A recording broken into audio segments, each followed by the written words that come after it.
ขั้นตอนต่อไปเขาจะมาติดตั้ง Microsoft Net Framework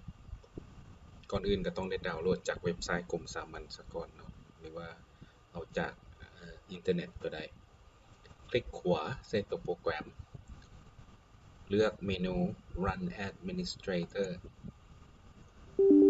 จากนั้นให้กด Yes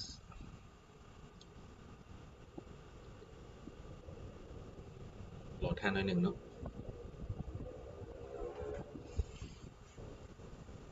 บางครั้งอินเทอร์เน็ต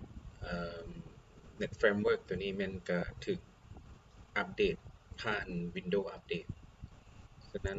หมายความว่าตัวนี้มันได้ถึกอัปเดตแล้วมันจึงบ่ขึ้นเมนูให้เราติดตั้ง